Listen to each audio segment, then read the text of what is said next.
Hi guys, Paul Pluta channel. Today I'm doing some paid reviews. Paid reviews. And this here is for a good fan of mine. So let's jump straight in here. And this here, hi Arch, had a bit of misunderstanding earlier about the payment amount for the video. First I sent 20 Australian, then just sent 10 Aussies. Hoping to hear from you soon. I have a revised question for you. Yes, let's go. I am a big fan of the channel and I value your opinion. I have a question about the Omega Speedmaster Man under fucking moon. First off, I'm a 20-year-old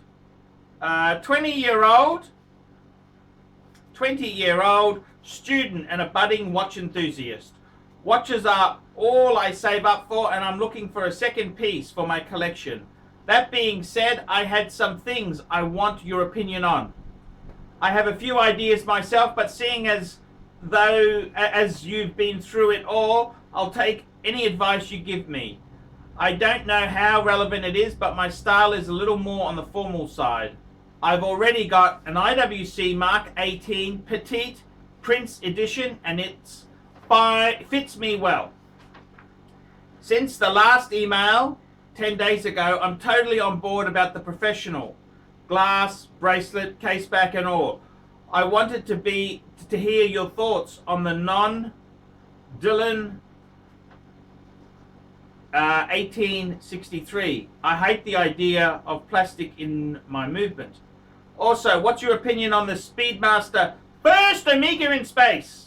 Seeing as it's a kind of reissue of the 2998, it's not exactly one of those run-of-the-mill limited editions. It's kind of its own story, so I'd even put it into the category, in another category. My main attraction to it would be the size. I've tried them both on, and the first Omega in space just looks better on my small wrist. Also, I like the detail with the chronograph, actual time hands, as well as the applied logo. I like the vintage look of those exposed pushes and crown, and it's a bit dressier in general. As for the movement, it's a 1861 as I understand. I know, always go with the professional. I don't think you've done a video on the first Omega in space, and I'd love to hear what you think about the watch. Finally, do you have any thoughts on future purchases? I eventually want something a bit more dressy down the road, round case. Any thoughts there for a young guy like me? Here is a picture of my IWC. Thanks in advance. Alex, big fan. Thank you, Alex, for that wonderful email question there. And I gotta firstly say to you, thank you so much for coming to the Archie Luxury channel. We appreciate you as a youngster, a youngin' coming on the channel and seeking advice from the Pontiff. Now, what do I think? Well, firstly, let me explain something to you there. I absolutely love your IWC. Man, that is such a iconic classic watch. The IWC Mark 18.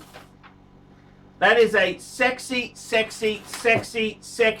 fuck of a watch. Man, that is so cool. I know it's an ETA-based machine, but I gotta tell you the truth. The Mark 18, IWC is more than just the movement. They've used generic movements for a long time. It's the quality, the fit and finish. They're German-speaking Swiss. You know, it's kind of... They're a special watch. Now, as for your question regarding the first Omega in space, what do I think? Look, Alex, I really want to be honest with you there. I do love the Omega Speedmaster Professional. I think it'll always have a market out there, okay? However, the first Omega in space, I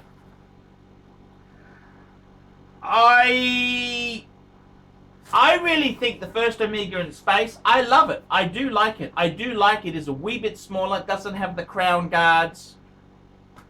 I think it's a cool looking watch. If you bought a first man in space, what would I say? I would say, congratulations, you've joined the club. I don't think it really matters if you go for a professional or a first man in space. Personally, I would go for the Omega Speedmaster Professional with the Halcyon glass. The 1.8, they have that model has a 1.861 movement, which is same as the first Omega in space. That is a really legendary movement. Okay, it's not as good as the original 321 movement, which is a column wheel chronograph, but the 1861 is a great movement. Now, the question is, what do I think the first Omega in space? It is a wee bit smaller. I think it's a gorgeous looking watch. Do I think it's going to, you know, really be special in that there? Well, I got to be honest with you. Omega has released so many different versions and yeah. They got the Omega Speedmaster 1957. They got all these things. Don't forget, if you go back a couple years ago, they had the Omega Speedmaster Broad Arrow. The Broad Arrow had the original type hands, and it also had the steel bezel. I actually quite like the Broad Arrow. I think that is very reminiscent of the CK2998. It's got that look to it. So what do I think is best to go for? Look, I think all of those pieces, I think they're super, super cool. I really do. I don't think it really matters. If you want a first Omega in space, I reckon that's a cool watch. I really do. And I do get you because, you know, I'm someone who doesn't like super, super big watches. I mean, I'm wearing my Breitling Super Ocean Heritage. I could have got this in 46 mil or 42. I wanted the 42. And I get it. You know, I think less is more. So if you really have your heart set on a first Omega in space, go for it. Go for it. That is a beautiful watch. I don't think you'll really be disappointed. I think you'll be really, really happy with it. And I'm not just saying that. I really do mean that. I think the first Omega in space is gorgeous. It's a very, very cool watch. You know, I think you can get too pedantic in which one do you go for. You've got to go for the one that really sings to you. At the end of the day, all these watches you buy, you've got to love them yourself. This hobby is about your enjoyment. Do I think these will be super, super valuable? Probably not. Probably not. Will you lose a lot of money? Probably not as well. I think they will hold their own. Omega is a fantastic brand. You've got an IWC. I love IWC. You know, I really, when I see your IWC, man, I've got the, you know, I've got the Ingenua 3227-01, which I love. I love having an IWC in my collection. I reckon the Omega is a great thing. If you really want the first Omega, I'd go for it. I would really go for it. I think it's a cool watch. Very, very, very, very, very cool. I really do love Omega. I think they're a great brand. I think they're a really good brand. Probably not as good as Rolex. Probably not as, the quality's not as good as IWC, but the Omega is such a iconic.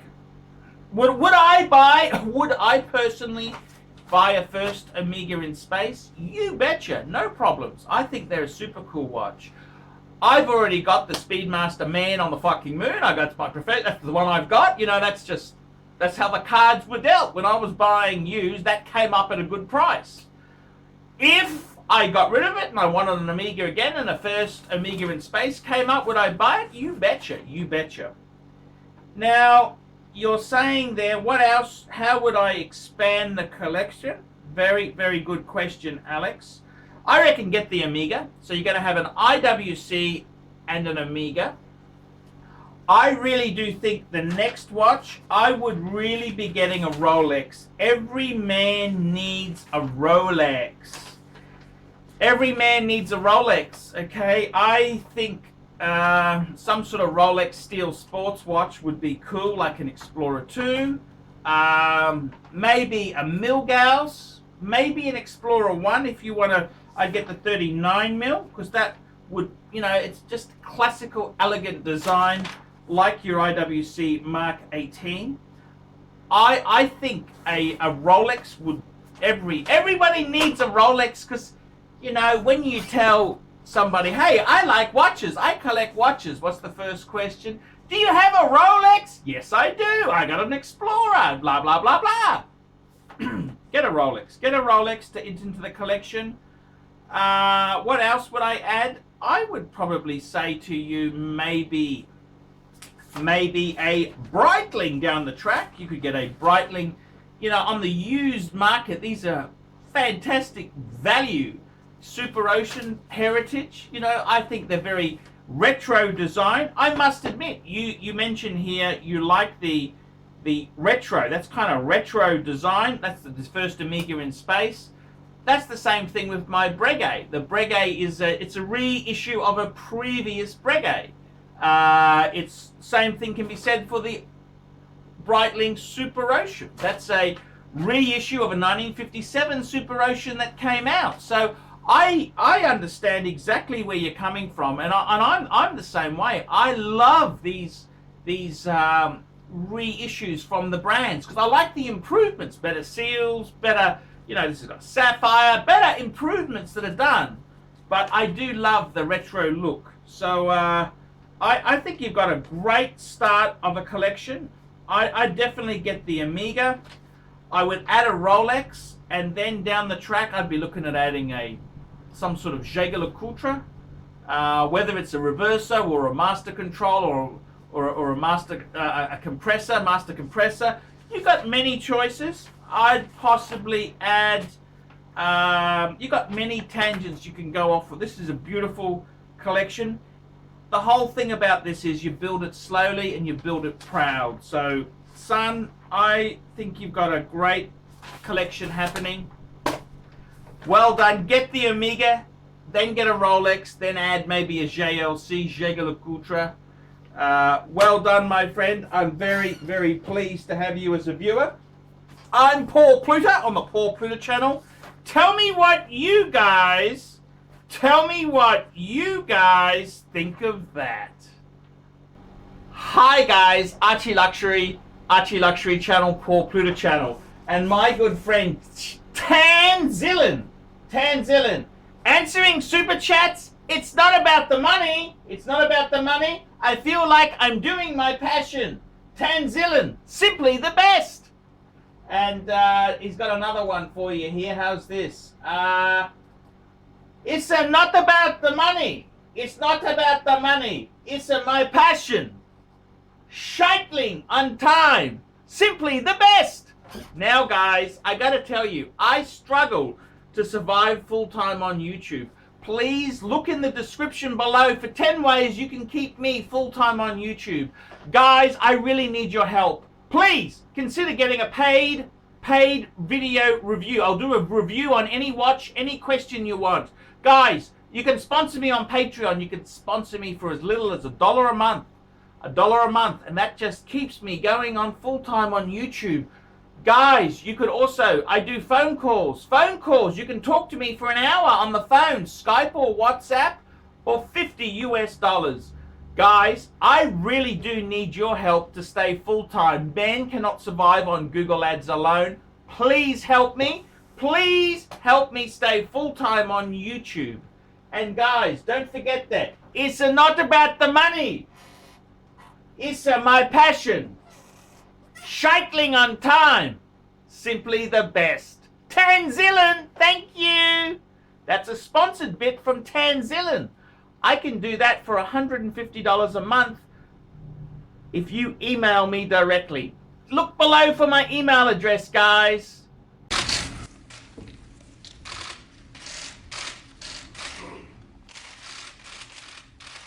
Okay.